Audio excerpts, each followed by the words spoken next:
আপনি যদি আমাকে রাসূলের দরবারে নিয়ে যান তাহলে আমার কান্নার রহস্য বলে দিব। এবার ওই যুবককে হযরতে আবু বকর রাদিয়াল্লাহু তাআলা আনহু ওই যুবককে নিয়ে গেলেন রাসূলের দরবারে। রাসূলের দরবারে নিয়ে যাওয়ার পরে এবার রাসূল করিম সাল্লাল্লাহু আলাইহি ওয়াসাল্লামকে ডাক দিলেন, ইয়া রাসূলুল্লাহ, ইয়া হাবিবাল্লাহ, আপনার দরবারে একজন যুবককে নিয়ে আসছি। এবার রাসূল করিম সাল্লাল্লাহু আলাইহি ওয়াসাল্লাম বাড়ি থেকে বাইর হয়ে গেলেন। বাড়ি থেকে বাইর হওয়ার পরে এবার যুবককে প্রশ্ন করতেছে, ওগো যুবক, তুমি কেন কান্না করো? তুমি কেন কান্না করো? একটু তোমার কান্নার কারণটা আমাকে বলো।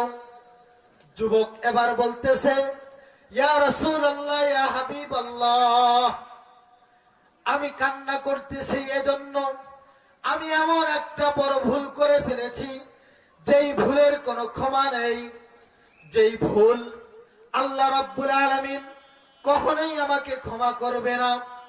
এবার রাসূল করিম সাল্লাল্লাহু আলাইহি ওয়াসাল্লাম বলেন, তোমার ভুলটা কি? এই আসমান এবং জমিনের মধ্যবর্তী স্থান এত বড় গুনাহ নাকি? এত বড় ভুল নাকি? এবার যুবক কোনো উত্তর দেয় না।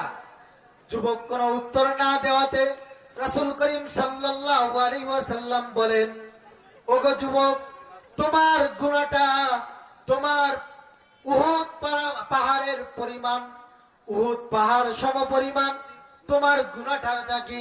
তোমার ভুলটা নাকি? তখনও যুবক কোনো উত্তর দেয় না। এবার যুবক কান্না করেই যায়। রাসূল করিম সাল্লাল্লাহু আলাইহি ওয়াসাল্লামকে এক পর্যায়ে যুবক বলে, ইয়া রাসূলুল্লাহ, ইয়া হাবিবাল্লাহ, আমি মারাত্মক একজন ভুল করে ফেলেছি। এবার রাসূল করিম সাল্লাল্লাহু আলাইহি ওয়াসাল্লাম বলেন, তোমার ভুলের খবরটা আমাকে বলে দাও। এবার যুবক বলে, আমি একজন অনেক বড় পাপ করে ফেলেছি, পাপাচারীকারী ব্যক্তি। রাসূল করিম সাল্লাল্লাহু আলাইহি ওয়াসাল্লাম বলেন, কি ভুল, কি পাপ করেছো আমাকে বলো, খুলে বলো।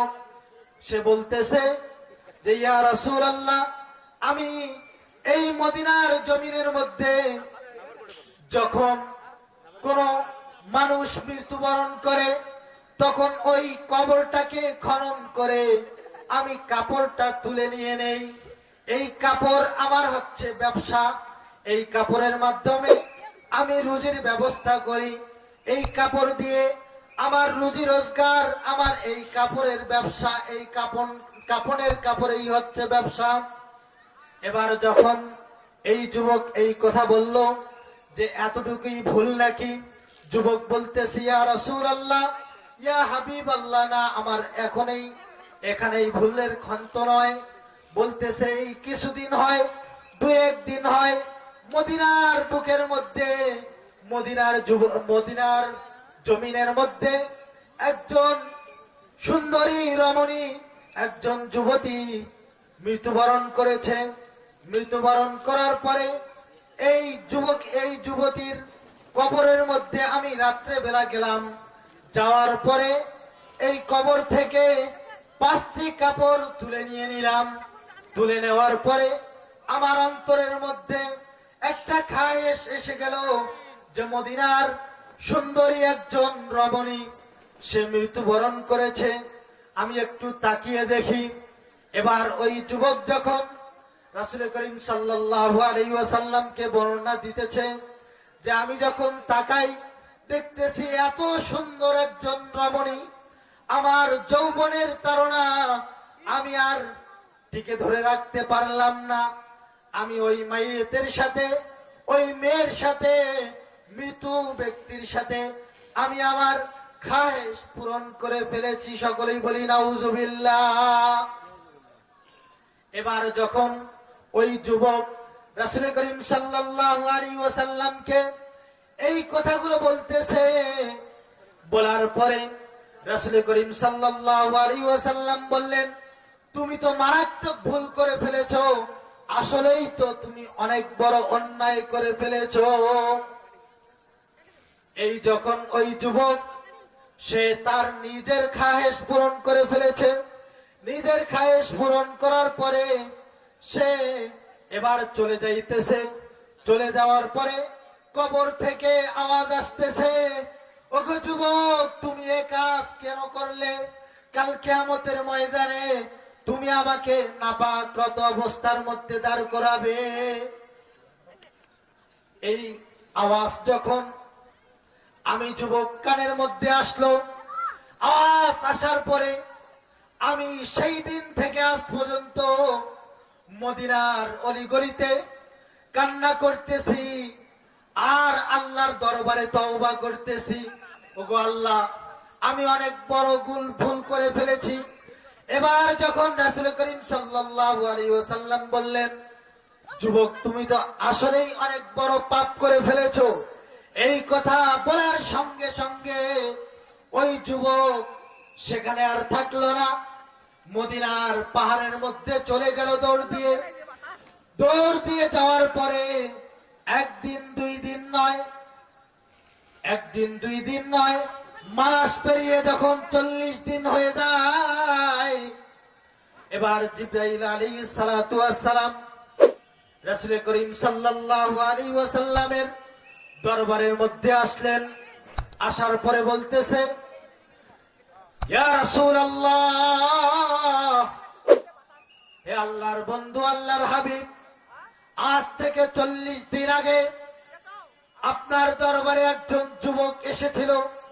সে আপনার দরবারে আসার পরে আপনি তাকে নৈরাশ করে পাঠিয়ে দিয়েছেন যে তোমার গুনাহটা আসলেই তো মারাত্মক, আসলেই তো অনেক বড় অন্যায়। এবার জিবরাইল আলাইহিস সালাতু ওয়াস সালাম বললেন, এই পৃথিবীর যত মাখলুক আছে আমিন মাফ করবে নাকি আপনি মাফ করবেন? এবার আল্লাহ রাব্বি সাল্লাল্লাহু আলাইহি ওয়াসাল্লাম বলেন, আমাকেও তো আমার আল্লাহ রাব্বুল আলামিন মাফ করে। ওগো জিবরাইল, আমাকেও তো আল্লাহ রাব্বুল আলামিন মাফ করে। এবার যখন এই কথা বলার পরে জিবরাইল আলাইহিস সালাতু ওয়াস সালামকে বলতেছে যে, ইয়া রাসূলুল্লাহ, ইয়া হাবিবাল্লাহ, আজ থেকে 40 দিন পূর্বে আপনার দরবারে যেই যুবকটা এসেছিল, সেই যুবকটাকে আল্লাহ রাব্বুল আলামিন দীর্ঘদিন ইস্তেগফার পড়ার কারণে আল্লাহ রাব্বুল আলামিন মাফ করে দিয়েছে। সকলেই বলি সুবহানাল্লাহ। এজন্য তো আল্লাহ রাব্বুল আলামিন বলেন, লা তাকনাতু মির রাহমাতিল্লাহ, ওগো আমার বান্দারা, তোমরা আমার রহমত হতে নৈরাশ হইও না, আমার দয়া থেকে তোমরা নৈরাশ হইও না।